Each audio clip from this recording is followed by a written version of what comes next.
Hare Krishna.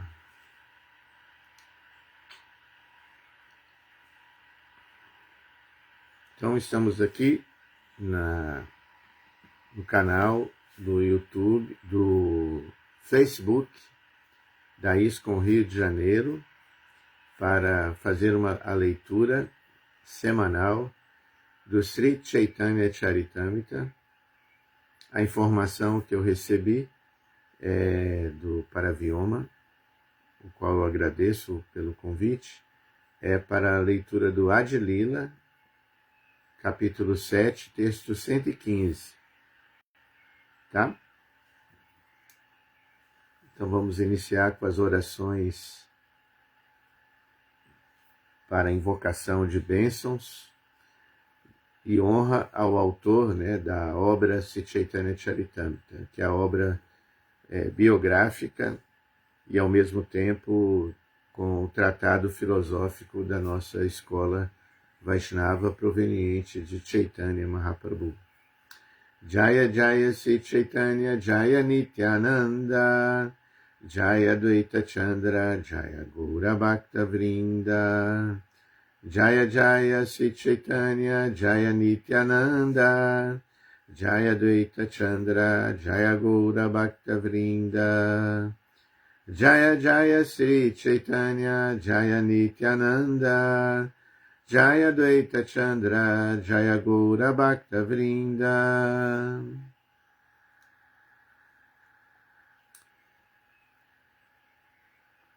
Então não chegou ninguém ainda. Estou aqui com meu filhão Sanjaya.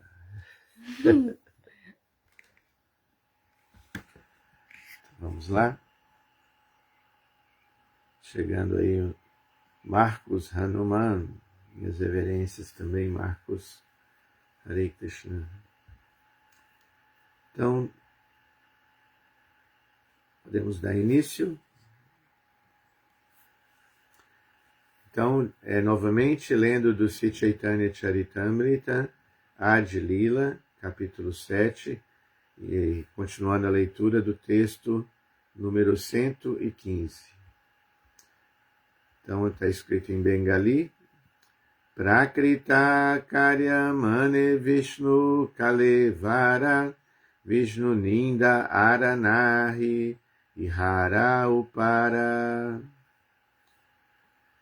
Quem acha que o corpo transcendental do Senhor Vishnu é feito de natureza material é o maior ofensor aos pés de lótus do Senhor.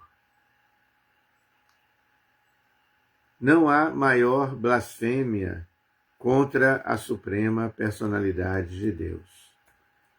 Então, vamos ao comentário de Srila Prabhupada. Srila Bhaktisiddhanta Sarasvati Goswami explica que o aspecto pessoal variado da verdade absoluta é o Vishnu Tattva, e a energia material que cria esta manifestação cósmica é a energia do Senhor Vishnu.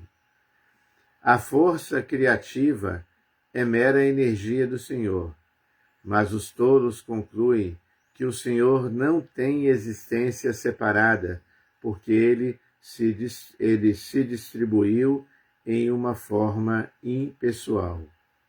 No entanto, o Brahman impessoal não pode possuir energias, nem os textos védicos afirmam que Maya, a energia ilusória, esteja coberta por outra Maya.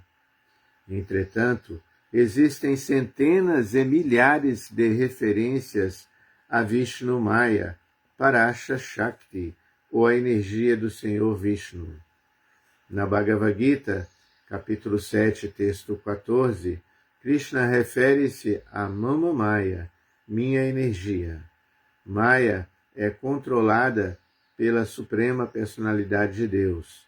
Não é possível que ele seja coberto por Maya. Portanto, o Senhor Vishnu não pode ser produto da energia material. No início do Vedanta Sutra se diz Jamadhyasya Yata, indicando que a energia material também emana do Brahman Supremo. Como então poderia a energia material encobri-lo? Caso isso fosse possível, a energia material seria maior do que o Brahman Supremo. Contudo, os filósofos mayavadis não podem compreender nem mesmo esses argumentos simples, em virtude do que o termo Mayaya Parita Jnana, aplicado a eles na Bhagavad Gita, é extremamente apropriado. Deve-se imediatamente considerar insano todo aquele que pensa que o Senhor Vishnu é produto da energia material, como tenta explicar Sadhananda Yogindra, pois a energia ilusória roubou seu conhecimento. Então, eu vou propor aqui, para nós fazermos uma reflexão juntos, tá? Sejam bem-vindos aí a Sundarang, o Otávio também, já dei boas-vindas para o Marcos. Vamos fazer uma reflexão em 3 blocos, tá? Esse primeiro comentário de Srila Prabhupada, no primeiro parágrafo, depois tem o segundo e o terceiro, para a gente não perder assim, o fio da meada, tá bom? Om Agyanatimirandasya Gyananjanan Salakaya Chakshurumilitam Jena Tasmai Sri Gurave Namaha Sri Chaitanya Manobhistam Istaptam Jena Bhutale Swayam Rupa Kadamahyam Dadati Swapadantika Rei Krishna Karuna Sindhu Dinabandhu Jagatpate Gopesha Gopika Kanta Radha Kanta Namostute Vanchakalpa Tarubhishya Kripa Sindhubhya Evacha Patitanam Pavanebhyo Vaishnavebhyo Namo Namaha. Então, repetindo o texto de hoje, quem acha que o corpo transcendental do Senhor Vishnu é feito de natureza material, é maior ofensor aos pés de lótus do Senhor. Não há maior blasfêmia contra a Suprema Personalidade de Deus. Então aqui, mais uma vez, Srila Prabhupada, ele está comentando, fundamentando o fato de Krishna ser uma pessoa, de Deus não ser impessoal ou vazio, e sim ser a origem, ser uma forma e a origem de todas as formas. Então a primeira argumentação de Prabhupada aqui para contrapor o impersonalismo é que Prabhupada ele traz o argumento impersonalista que tenta justificar que Deus não tem, que Deus, Krishna, seja produto da matéria, tá? E aqui Prabhupada fala que ele citou basicamente 3 afirmações aqui para dizer que não, olha só, a matéria é produto de Deus, né? A primeira afirmação de Prabhupada é do Svetasvatara Upanishad, um dos Upanishads que explica que Krishna ele tem multifárias energias. Parasya Shakti Vividha Vashruyate. Vividha quer dizer que ele tem inúmeras e inúmeras energias, incontáveis energias. Basicamente, Krishna tem 3 energias, a sua energia superior, Antaranga Shakti, a intermediária, Tatastha Shakti, e a inferior, Bahiranga Shakti. Então, todas as energias, a energia que manifesta o mundo espiritual, a energia que manifesta a matéria, o mundo material e o mundo inferior. E a energia intermediária, que somos nós, os seres vivos. Tudo vem de Krishna. Tá? Krishna, no Bhagavad Gita, ele é muito categórico ao dizer que Aham Sarvasya Prabhavo, tudo emana de mim.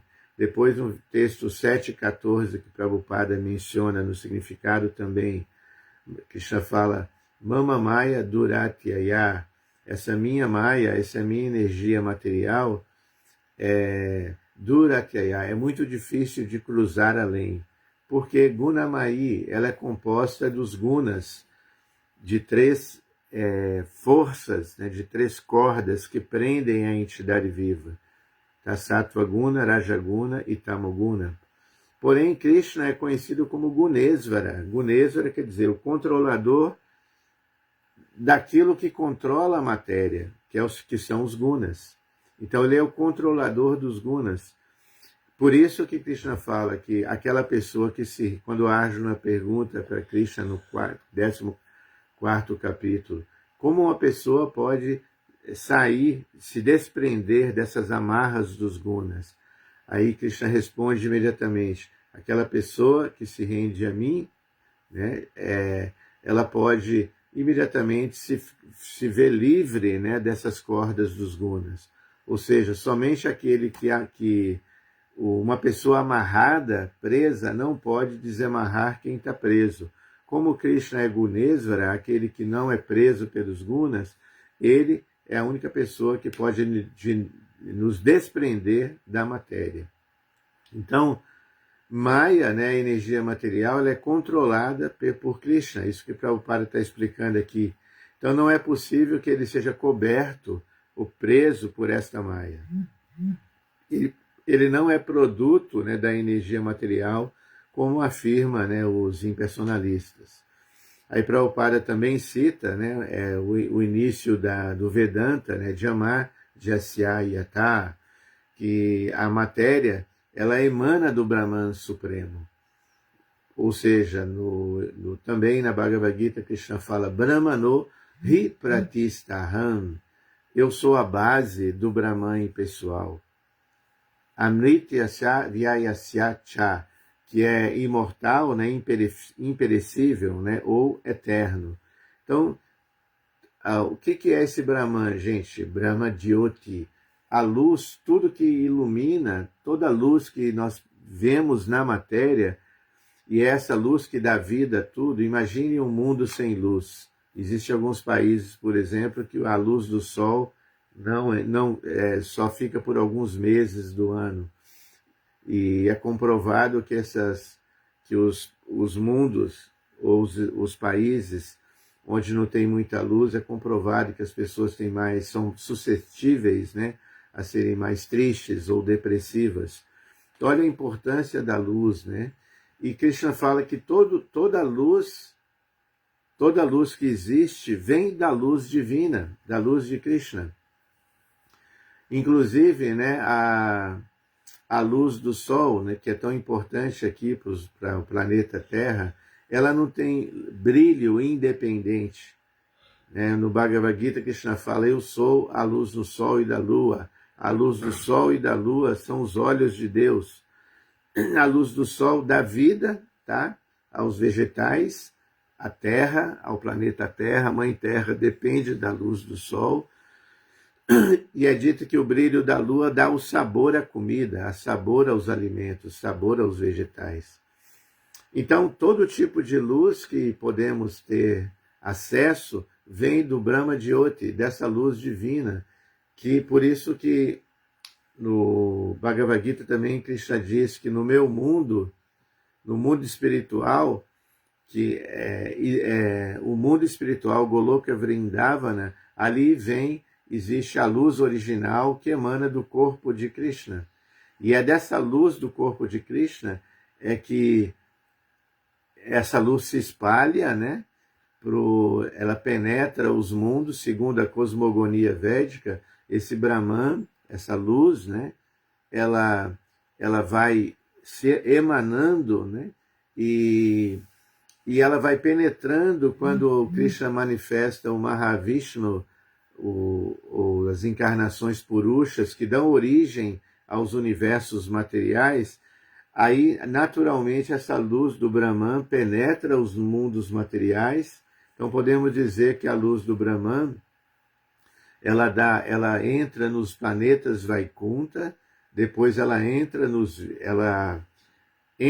Vishnus, né? E que depois penetra nos mundos materiais e dão luz a tudo. E por isso tem vida em tudo, por causa da luz que emana do corpo de Krishna.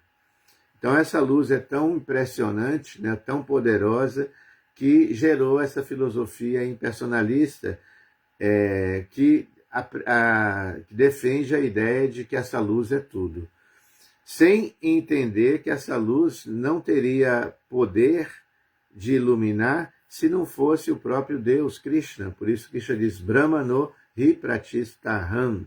Aham, é muito claro, eu sou a base dessa luz. Por isso,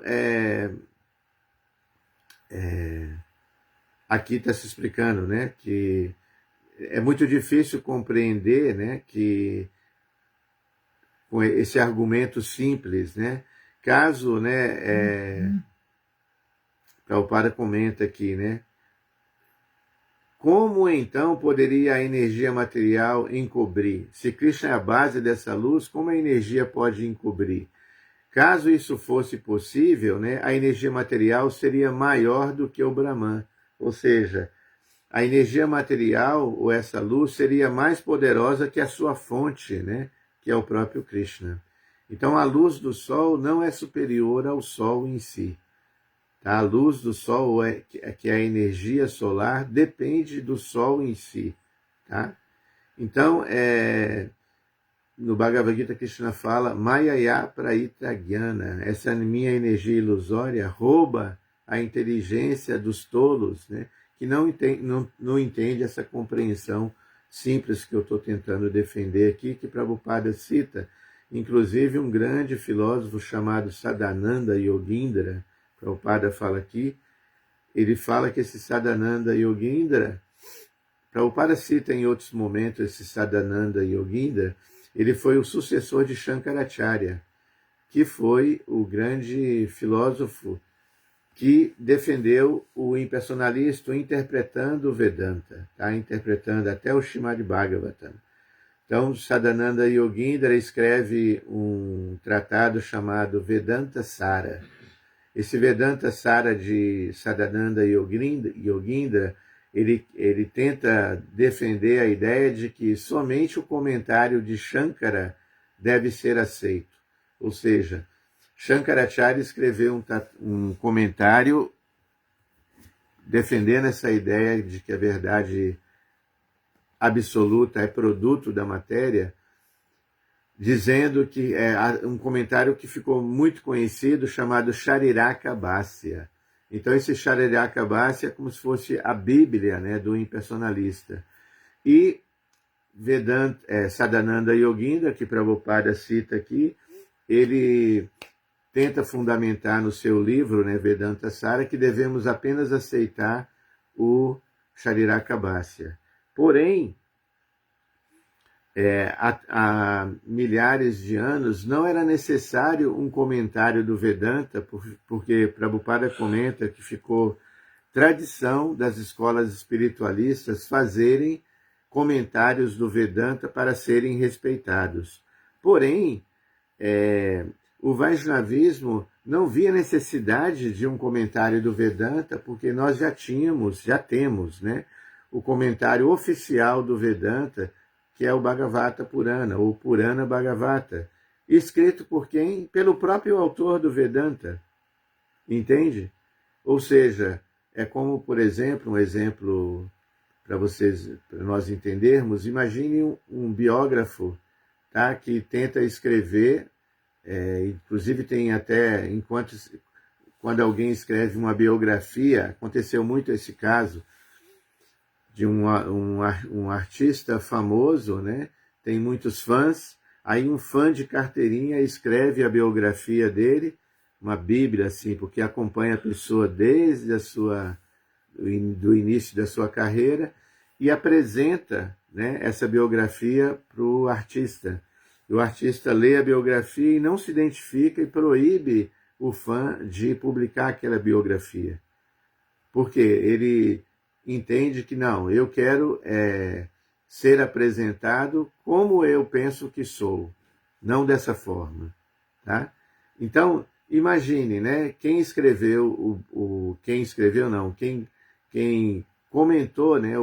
Quem compilou o Purana Bhagavata foi o próprio autor Vyasadeva, encarnação literária de Krishna, através, né?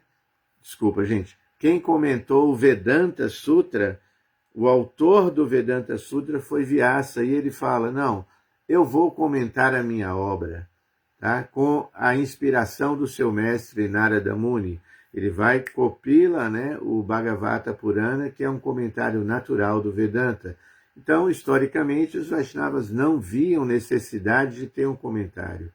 Porém, com o passar dos anos, com a proliferação de muitas escolas e muitos desvios filosóficos, os Vaishnavas viram a necessidade de escrever um comentário. Há poucos séculos, por exemplo, os devotos pediram Vishwanatha Chakravarti Thakura, que já estava velhinho, pediram para ele, né, escrever um comentário do Vedanta. Porém, ele pede um dos seus discípulos, que é Baladeva Vidya Bhushanan, pedem para Baladeva escrever esse comentário. E os devotos, os Vaishnavas sempre muito humildes, como já tinham posse do Bhagavatam, para que escrever um comentário? Mas Baladeva vai até Jaipur, Prabhupada comenta isso, Jaipur, onde tinha ali a tradicional deidade de Govinda, que saiu de Vrindavana e foi abrigada ali pelo rei, protegida pelo rei de Jaipur, Jaisringh. Então, ele vai até a deidade de Govinda, tá? Pedir autorização para escrever, né, o comentário do Vedanta. E Govinda aparece num sonho, né, a deidade de Govinda aparece num sonho para Baladeva e diz, olha, você está autorizado para escrever, né, esse comentário. Aí, Baladeva Vidyabhushana, rapidamente ele escreve esse comentário e apresenta para os Vaishnavas e dá um nome para sua obra, ele dá um nome de Govinda Bhasya. Bhasya quer dizer comentário. Ou seja, com muita humildade, ele diz no seu prefácio que quem falou esse comentário não foi eu, foi o próprio Govinda. Então ele admite que o comentário dele foi um psicografado, né, mais ou menos assim. Foi Govinda mesmo, o próprio Krishna, que revelou para ele esse comentário. Então, esse é um tratado, tá, gente? Mas existem muitos outros comentários Vaishnavas do Vedanta Sutra, mas ainda assim, esse Sadananda Yoginda tem a petulância de dizer que o único tratado que deve ser aceito é o tratado Sariraka-bhasya de Baladeva Vidyabhushana. Por isso, Prabhupada enquadra ele, tá, nesse adjetivo, né, que Krishna fala na Mayaya Praita Jnana. Dizer isso é o mesmo que dizer que Maya roubou a inteligência dessa pessoa. Como ela vai dizer isso? E é até um pouco de fundamentalismo, né? Podemos dizer que a atitude dele é fundamentalista. Fundamentalismo é um termo que se usa para religiosos ou espiritualistas que dizem que só eu sou o dono da verdade, só eu estou certo. Porque nós podemos ver que o próprio Krishna tem uma linguagem muito inclusivista quando Arjuna pergunta, Krishna, quem está mais certo? Aquele que está focando no Brahman pessoal ou aquele que foca no seu aspecto pessoal e serviço devocional Bhakti Yoga? Krishna, ao responder, vejam ali, acho que é capítulo 11, Krishna no Tratado da Forma Universal, ou início capítulo 12. Tá? Krishna vai e ele tem uma linguagem completamente inclusivista. Ele fala, olha, esses espiritualistas que focam na minha forma impessoal são muito dedicados. Inclusive na Gita, Krishna fala, né? Kresho adhikaratas teshan avyakta sakta chetasam. Ele fala que aqueles que focam, né, no aspecto impessoal da verdade absoluta tem avanço, podem avançar espiritualmente, só que o avanço é penoso, né? O avanço é muito, muito difícil. Por quê? para focar no aspecto impessoal, você tem de fazer, segundo a proposta de Shankara, tem de estudar muito. O processo é o estudo, tá? Analítico, né, dos Vedas, estudar com muito afinco as Upanishads, estudar com muito afinco, né, os textos, né, do Vedanta, e a meditação em quê? No vazio. Então Krishna fala, olha, tá tudo bem, pode meditar no impessoal, só que vocês vão ter esse fardo, essa dificuldade. Enquanto que os Vaishnavas, né, quando focam, né, no aspecto pessoal, Krishna fala que, olha, simplesmente meditem em mim, meditem, né, na minha forma, né, pessoal, que eu ajudo você eu ajudo você na transcendência, tá?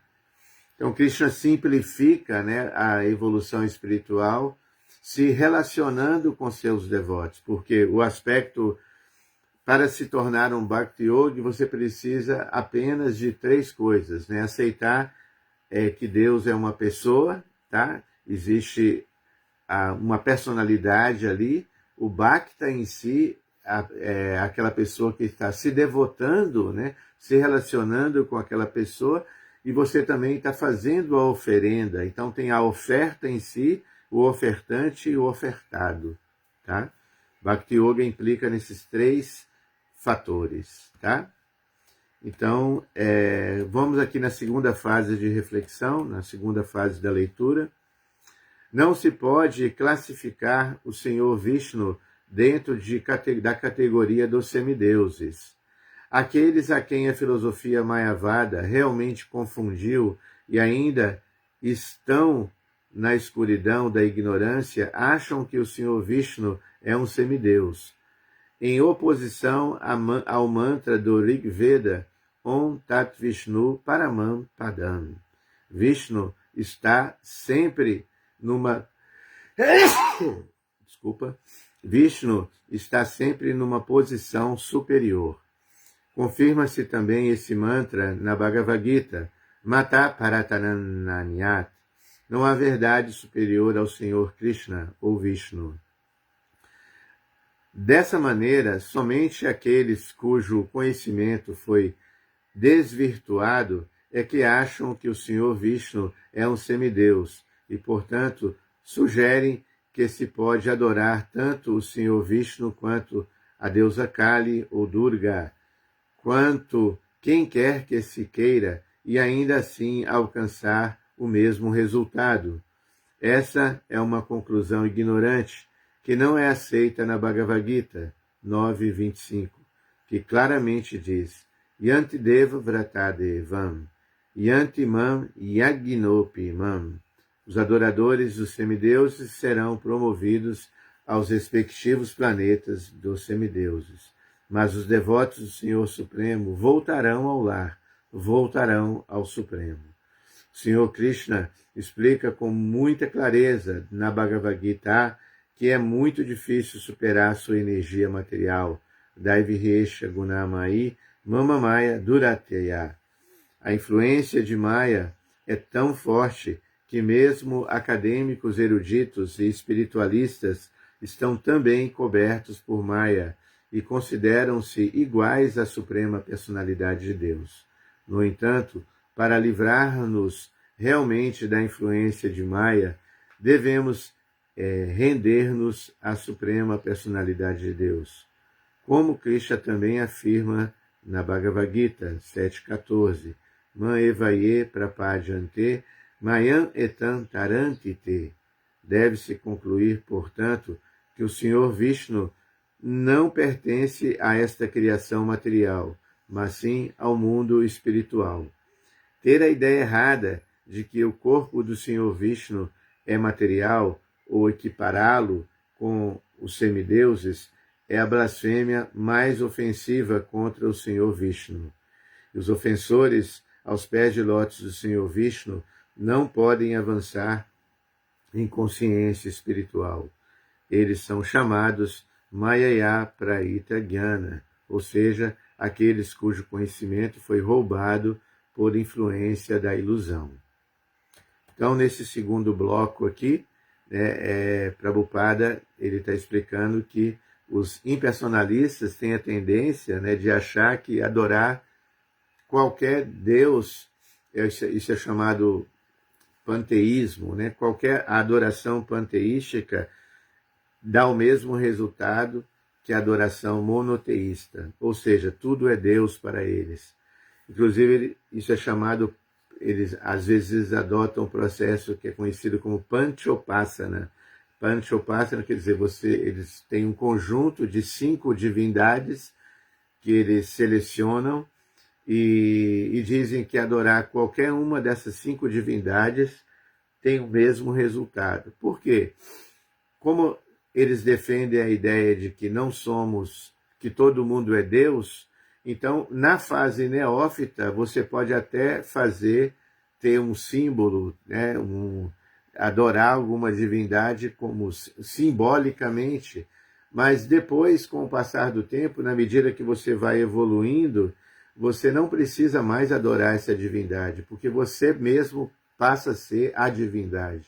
Então, o mantra de iniciação de um sannyasi impersonalista é Om Namo Narayanaya, todas as glórias a ti, Narayana. Ou seja, no momento da iniciação, ao contrário do que pensam o Vaishnava, ele não é mais servo, ele passa a ser servido, porque ele passa a ser Deus.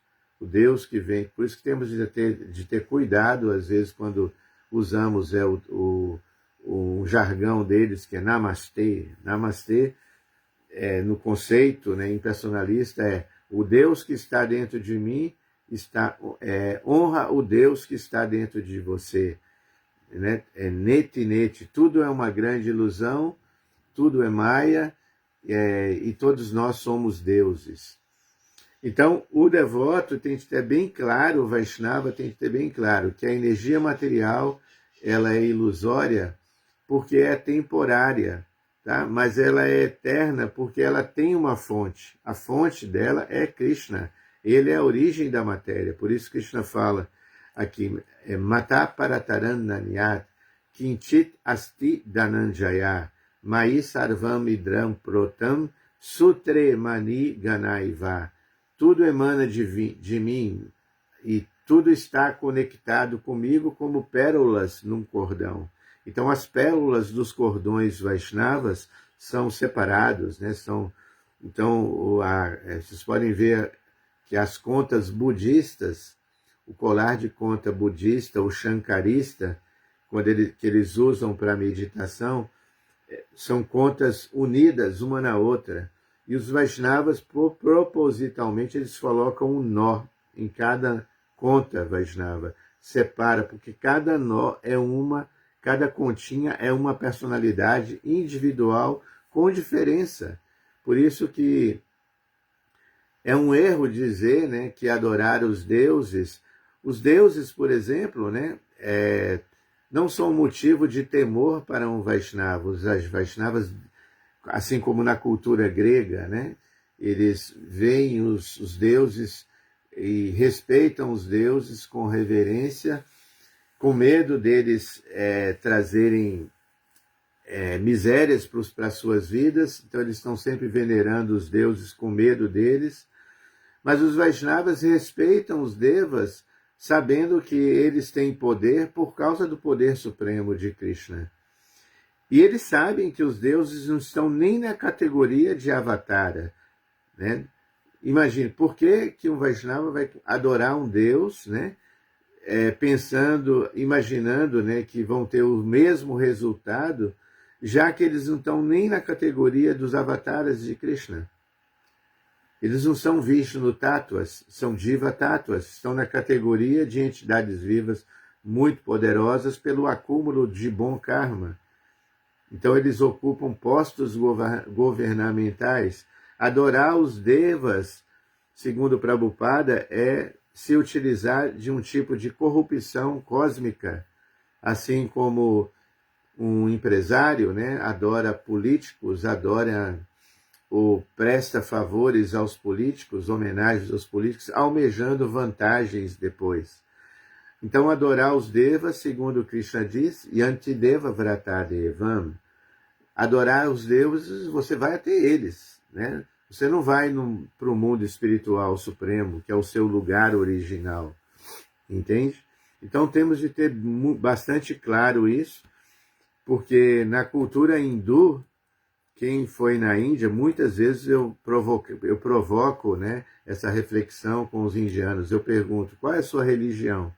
Qual é o seu Deus? Eles falam, all gods. É muito comum eles falarem, todos os deuses. Adorar qualquer Deus é a mesma coisa. Mas não é isso, tá? Isso é um tipo de prostituição também espiritual, tá? Então, Prabhupada é muito claro aqui, tá? Esse tipo de inteligência de adorar, isso é menos inteligente. Isso é muito claro que Maya Praita Gyana, a inteligência roubada pela ilusão. Então, o monoteísmo é um privilégio, gente. Adorar apenas um... Por isso que o monoteísmo casa bem com o cristianismo monoteísta também, porque, inclusive, é muito conhecido na Índia, muito famoso na Índia, que os monoteístas são... O Vaishnavismo é uma cultura, é uma doutrina que é apropriada pelas pessoas mais inteligentes, sabe? Enquanto que o culto de adoração a muitos deuses é um culto mais popular, sabe? Pessoas sem muito discernimento, essa divindade vai me fazer tal favor, um favor imediato, então eu vou adorar tal entidade, tal Deus. Agora, é claro que tem a classe de impersonalistas mais sérios, tá?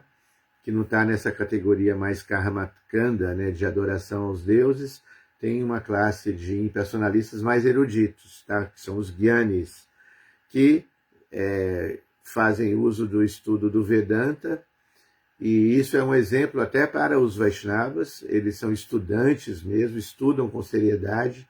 Eu já visitei com Acharyadeva, quando ele foi convidado uma vez para ir numa escola Vedanta em Porto Alegre, e é impressionante ver como esses impersonalistas, eles recitam tão bem. Aí no Rio de Janeiro tem escolas também vedantistas, e eu admiro o estudo deles, como eles pronunciam tão bem o sânscrito.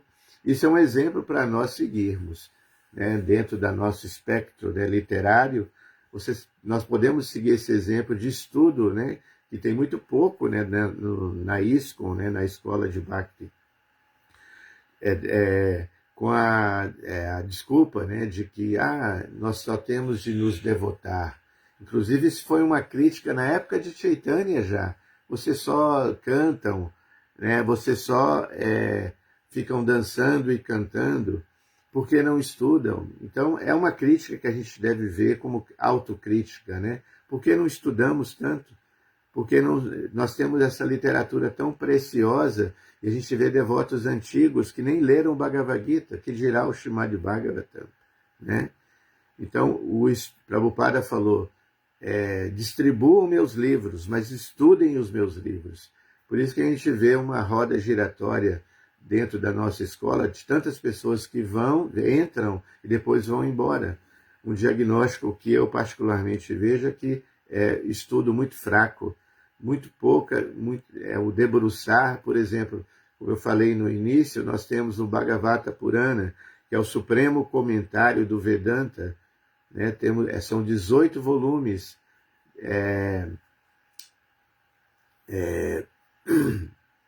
18 volumes, né, em português, temos 18 volumes, e milhares de textos, tá, ali disponíveis para você estudar num estudo sistemático.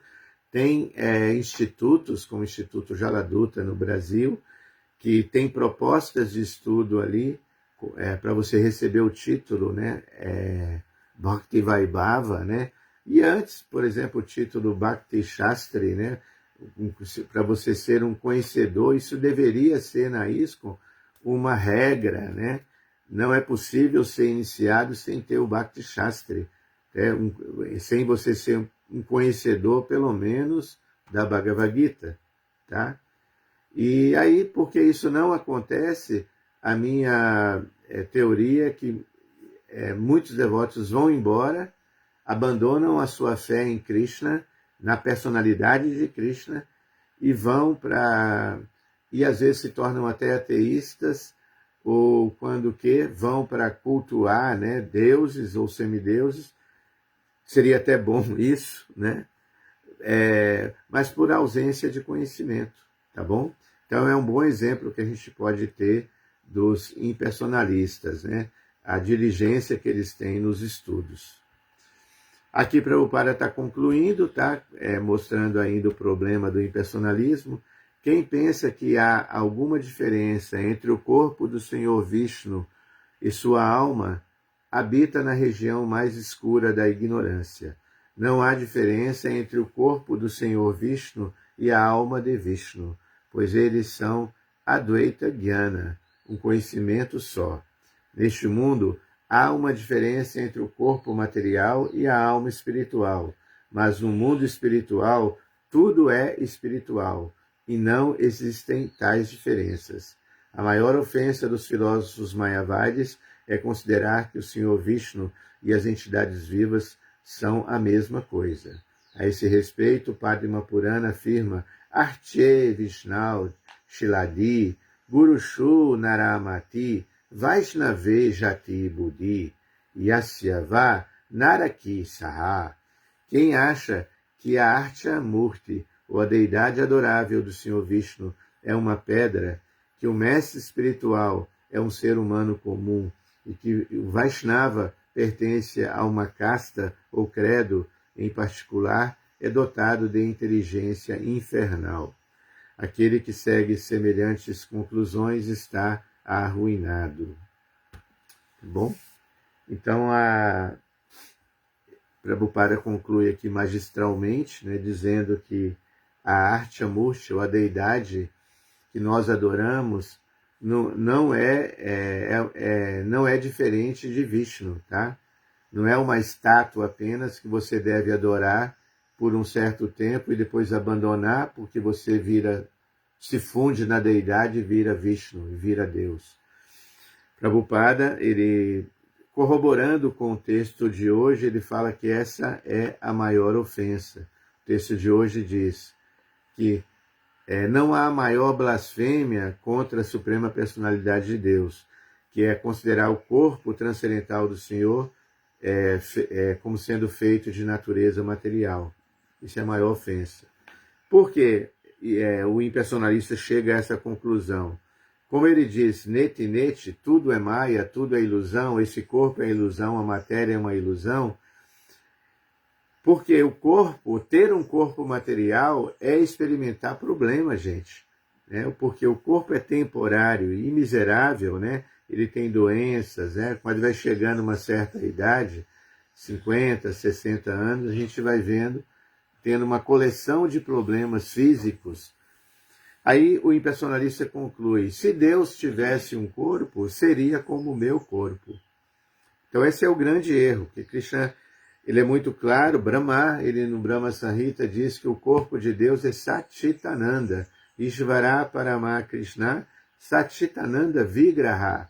A Vigraha, a forma de Deus, a forma da deidade, é Satchitananda, é plena de eterna, Chit, plena de conhecimento, e Ananda, bem-aventurança. Diferente do corpo material, que é Asat, Achit e Nirananda, o oposto, o antônimo. O corpo é temporário, pleno de ignorância e misérias, tá? Mas o nosso corpo original, o Siddhadeha, o corpo que nós almejamos alcançar, que tínhamos no mundo espiritual, ele é pleno de eternidade, conhecimento e bem-aventurança. O corpo de Deus também é assim, tá? E quando Krishna aparece nesse mundo, ele manifesta esse mesmo corpo espiritual eterno. Por isso, tudo que Krishna tocava, até os demônios que eram tocados por Krishna, automaticamente recebiam a liberação espiritual. Então, como pode, né, Krishna vir com um corpo material? Se desde a sua própria infância ele manifestou atributos ou atividades sobre-humanas, ok? Então é isso, tá? Ontem eu estava vendo, eu vi um filme, né? E como é que chamava o filme? Não lembro. Sobre o Caçador das Bruxas, né? E no final a bruxa, né? Que era considerada bruxa maldosa, né? Na verdade, ela estava só possuída pelo mau espírito, né? Por um espírito diabólico. E quando esse espírito saiu do corpo dela, por intermédio de um guerreiro, né? Ela agradece aquele guerreiro, ela fica tão grata, né? O filme termina ela com a cerimônia fúnebre do guerreiro. E aí eu estava vendo com a minha esposa, né, Sheila Damodara, aí a gente chamou a atenção nossa, a frase dele, ele fala assim, como pode eu ser tão grata a uma pessoa que eu nem conheci, né? Então eu termino assim, né? Como nós somos tão gratos, né, a Srila Prabhupada, uma pessoa que a gente nem conheceu pessoalmente, nós nem tivemos contato pessoal com Prabhupada, mas honrando o seu pranama diariamente, né? Pranama de Prabhupada que cantamos diariamente, Namaste Sarasvati Devi Gauravani Pracharine Nirvishesha Shunyavadi Pashatya Deshatarine. Esse pranama de Prabhupada diz que Prabhupada ele veio acabar, né, Nirvishesha Shunyavadi, com todo tipo de impersonalismo e vaziismo. Então, o impersonalismo budista, né, que baseou o impersonalismo negando os Vedas, o impersonalismo de Buda é assim, né, 600 anos antes de Cristo, ele defende o impersonalismo negando os Vedas. E mais drasticamente, Prabhupada fala, foi Shankara, que defende o impersonalismo interpretando, dando significados indiretos ao Purana Bhagavata e ao Vedanta, tá? De Vyasa. E Prabhupada seguindo, né, dentro da escola Vaishnava, a nossa escola de Prabhupada vem de Madhvacharya, ele é dentro da linha da Brahma Madhva, né, Gaudiya Sampradaya, por isso nós, na linha de Chaitanya, Brahma Madhva, Gaudiya, né? Nós viemos da linha de Chaitanya, tá? O último mestre da nossa escola, Krishna mesmo, ele vem com uma das funções é acabar com o impersonalismo, e ele mesmo disse, não se associem, né? Como esse texto aqui fala, cuidado com esses caras, não se associem com os impersonalistas, porque eles são ofensores. Porque imagine, né, você ter um amigo muito querido e começar a dizer, você não existe, você é um mito. O impersonalismo ele é ofensivo, é perigoso por causa disso. Ele diz que Deus não existe, é apenas um mito. O seu corpo não existe, é uma ilusão. E Prabhupada, seguindo os passos de todos os mestres que se destacaram na nossa Sampradaya, como Madhva, Vallabha, Nimbarka e Ramanuja, ele defende, né, na linha de Chaitanya, o Achintya Beda Beda, que nós somos divinos também, temos ter essa consciência positivista, né? Eu também sou uma alma divina, eu também tenho qualidades que se aproximam da qualidade do divino, como Rupa descreve no Néctar da Devoção. Porém, Prabhupada nos ensinou a amar a Deus, amar e servir a Deus, porque nós estamos muito longe de sermos iguais a Deus. Então, na nossa Sampradaya teve, por exemplo, a Lakshmi Sampradaya, onde Ramanuja se destaca no século X e XI, né, com a Vishishta-dvaita, né? Ele bate de frente com seu mestre, que era dualista, tá? E ele fala, não, peraí, né? Nós não somos iguais a Deus. Então ele defende a ideia do não dualismo qualificado.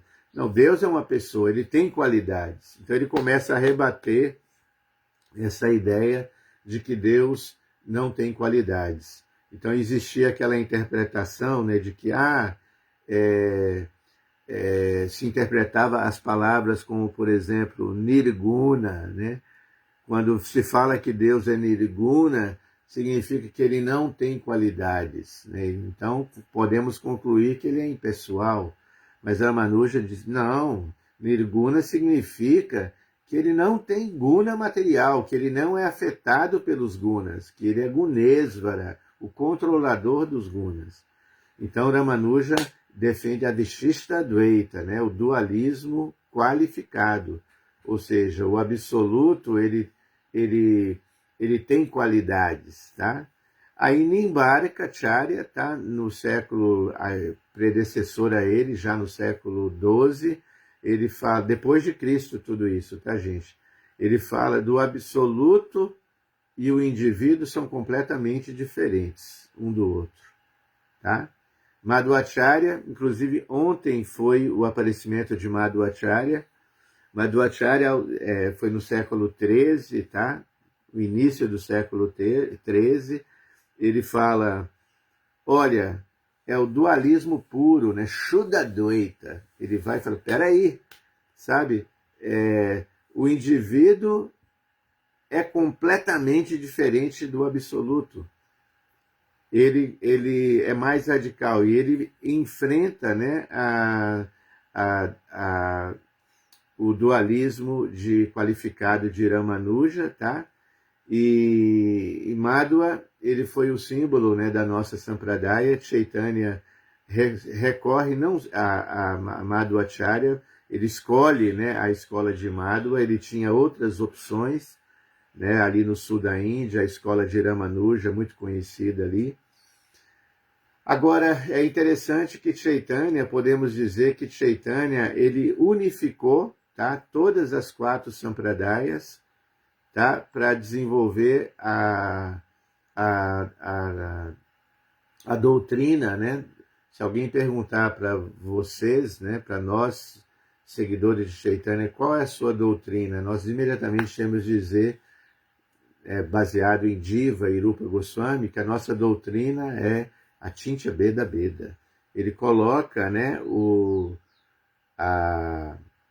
sufixo, né, de Nimbarika, Dvaita, Dvaita, ele coloca, né, acrescenta a palavra Achintya, né, Achintya, quer dizer, inconcebivelmente, a entidade viva também é divina. Ela é igual a Deus, mas também diferente de Deus. E então ele pega um elemento, tá?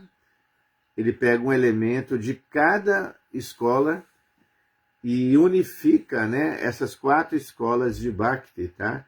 E é uma reconciliação, né? Podemos dizer que Chaitanya Mahaprabhu, ele reconciliou no século XV, ele reconcilia as 4 escolas, Achintya Beda Beda Tattva, para quê?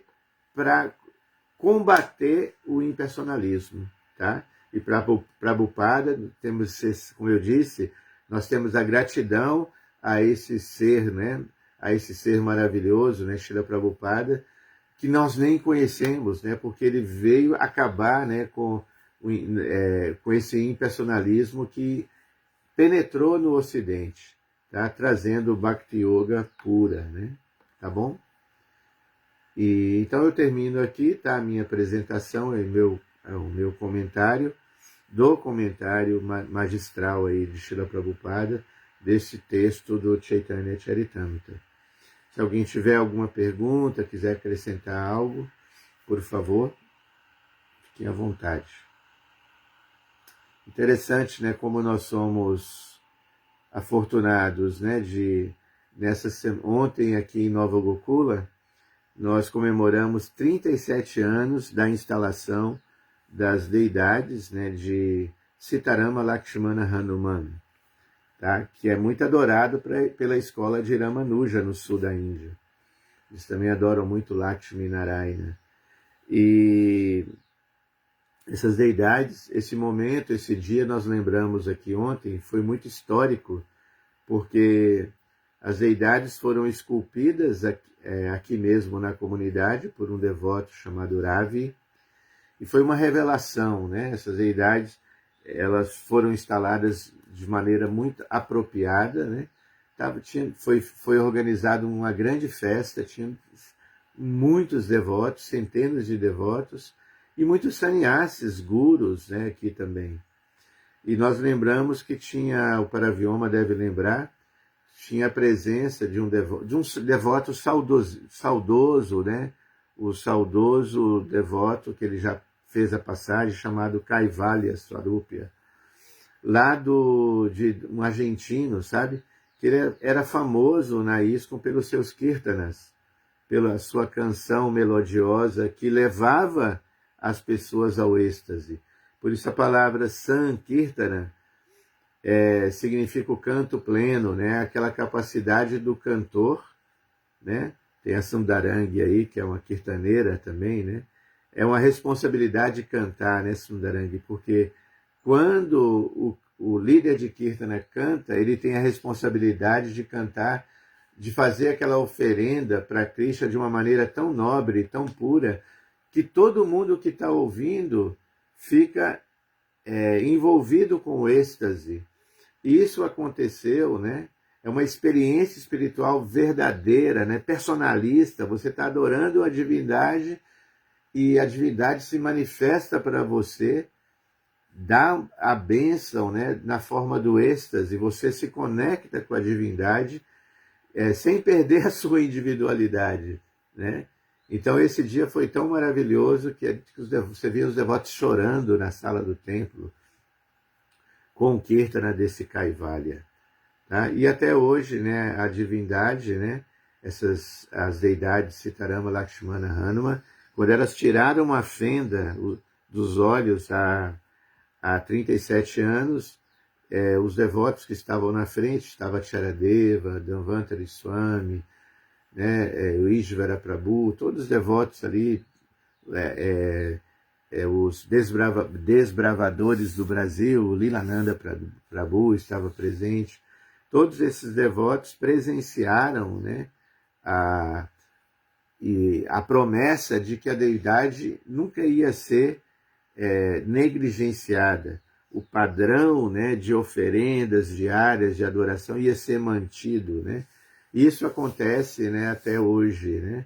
Agora mesmo acabou a cerimônia de Govinda, eu acabo de vir lá do templo, e está lá as deidades com uma roupa nova, né, com novos ornamentos, as mesmas oferendas foram feitas. Eventualmente, um dia ou outro, às vezes um devoto ou outro fica doente, viaja, aí tem alguma dificuldade para adorar, mas os devotos continuam ali com muito amor, né?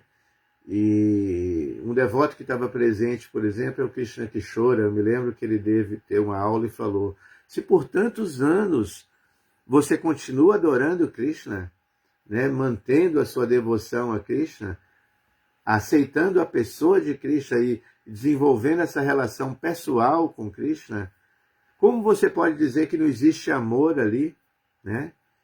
Se alguém, né, consegue adorar Krishna por tantos anos, isso só é possível porque existe um amor autêntico, né, verdadeiro ali nessa pessoa suprema. Ok?